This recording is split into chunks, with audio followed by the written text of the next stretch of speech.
Hello, my name's Helen Southall and I'm going to tell you about throwing sheep in the Bandroom. My presentation, which I gave at the Liverpool conference on the arts in society, is regarding research I've been doing on 1950s musical networks in the Cheshire area and relationship with 21st century social network analysis.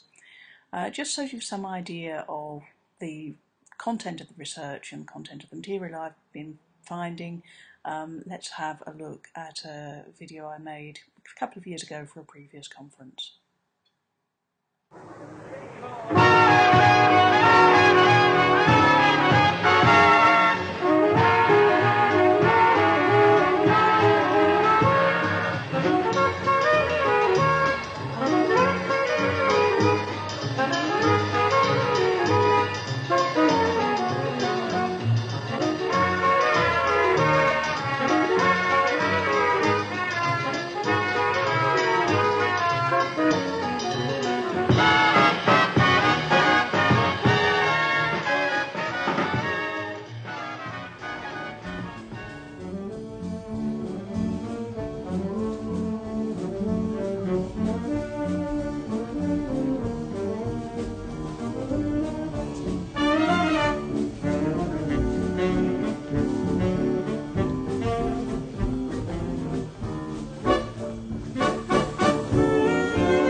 Thank you very much.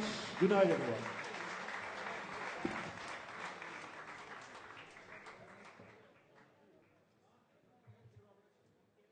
Okay, so on to today's material.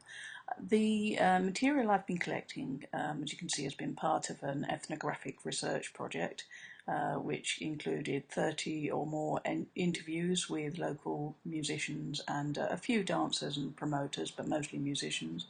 They lent me 200 photographs, as well as newspaper clippings, maps, business cards and other such things. The dates of the evidence I collected range from the 1920s through to the 2000s, and I've also had undergraduate students continuing the work into the present day. The image on the right is Wilf Field's 1955 Musicians' Union pocket diary, which has been very useful, full of contact names and details of musicians which I've been able to cross-reference with musicians mentioned in other interviews.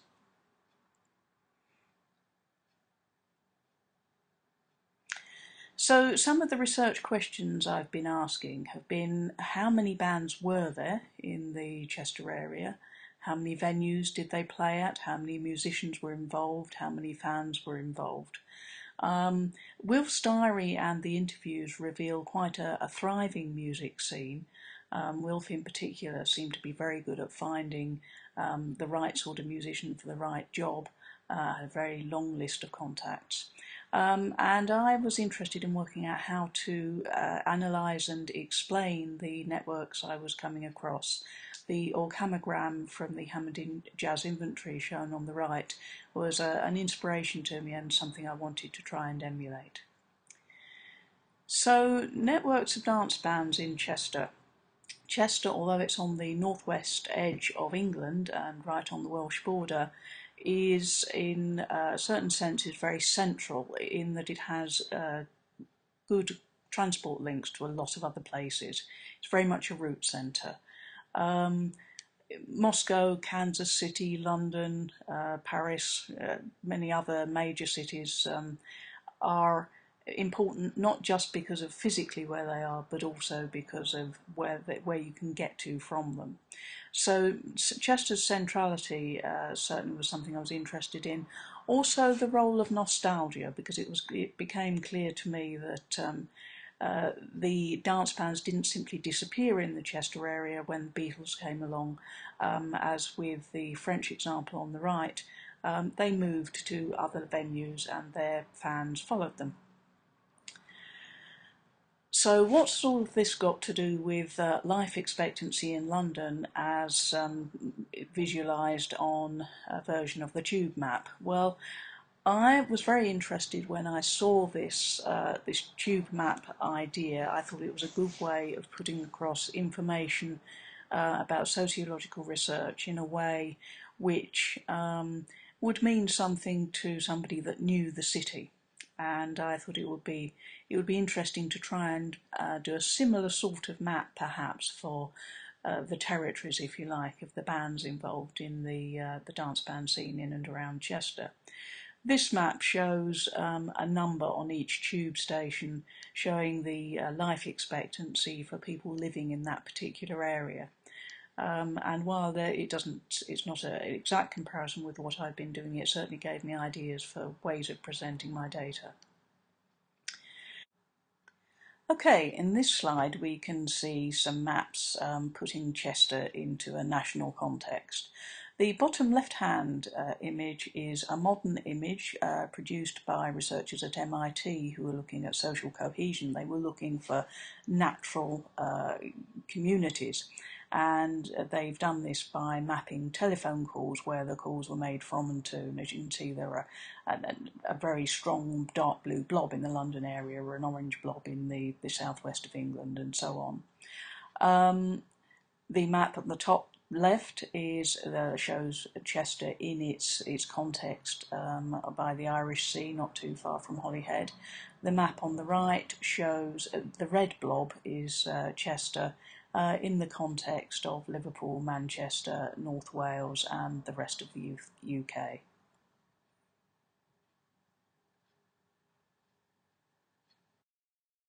Okay, this map shows Chester in a slightly more close-up view.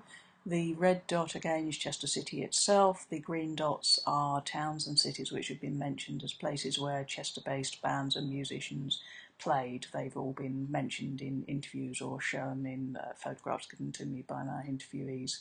So we go as far out west as Anglesey, as far as east as Manchester, and as far south as Stoke-on-Trent. This is a first attempt at putting bands and venues in a physical context, a geographical context, using Node Excel social network software.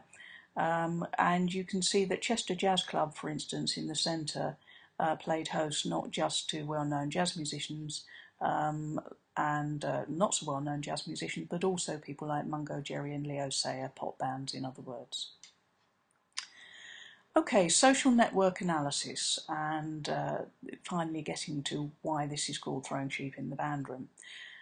Throwing Sheep in the Boardroom is a 2008 book which looks at the impact of likely impact of electronic social networks in the future on business and society. It's obviously very much a hot topic at the moment because of the dramatic growth recently of electronic social networks such as Facebook. However, social network analysis is not by any stretch of the imagination a new idea or a new set of concepts. Stanley Milgram came up with, or developed the idea of 6 degrees of separation being an important number way back in the 1960s with a postal experiment then.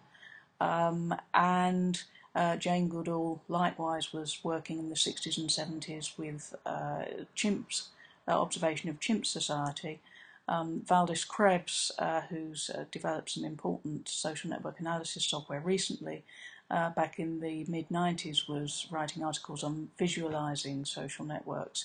And a lot of this work was done before electronic social networks were really considered to be as important as they are now. So let's have a look at a network of the musicians mentioned in by my interviewees in Chester. It's, as you can see, a very densely interconnected network. It's often the case that musicians all seem to know one another, and this is no exception. So you can see people from the Royalty Theatre Band also knowing people in Wilf's band and so on. That's a very interesting looking kind of ball of wool we had in the previous slide, but I wanted to try and tease out some of the patterns and see who were the most well connected people in the community that I was looking at. And so Node Excel, which is the software I've been using, allows you to manually tease out the connections, and this was the first stage of that process. Node Excel also allows you to apply network mathematics, which goes back even further than Stanley Milgram, but it goes back a couple of hundred years, to produce social network metrics. And these can be used, for instance, to identify clusters of nodes or people who are particularly highly connected to one another, for instance, the yellow group on the right-hand side here. This is that same network again, but here I've only shown the people and the bands who were directly connected to Wilf Field, the chap with the diary we saw earlier. So if somebody is mentioned both in an interview elsewhere and also in Wilf Field's diary, you can see that here, and you can see that he has connections right across the whole network. Okay, that's been a real whistle-stop tour of the work I've been doing. Actually quite difficult to fit it all into the time I have now. But in a nutshell, what I feel I'm looking at here is an emergent scene in much the same sort of sense as it uses emergent behaviour in other contexts, such as in natural history and flocking birds or termites building nests. We again seem to be looking at a combination of individuals following rules, whether they're explicit like the dance hall rules here, or instinctive rules, and being affected by the environment they live in, which in Chester's case was surrounded by a great many military installations, for instance, and affected by the social and economic and historical times that they're living in to produce a particular music scene. Okay, so in conclusion then, the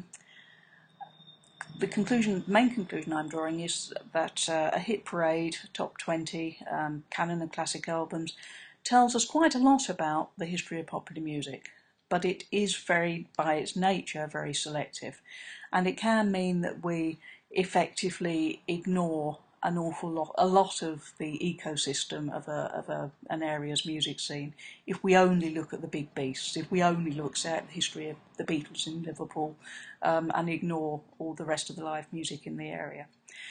So I've used social network analysis techniques and applied those to the information that I've connected about otherwise fairly unremarkable dance band scene in Chester and North Wales in the 50s, 60s and 70s. Hope you found this whistle-stop tour interesting. Here's some references, and here's the credits for the multimedia. Thanks very much for listening.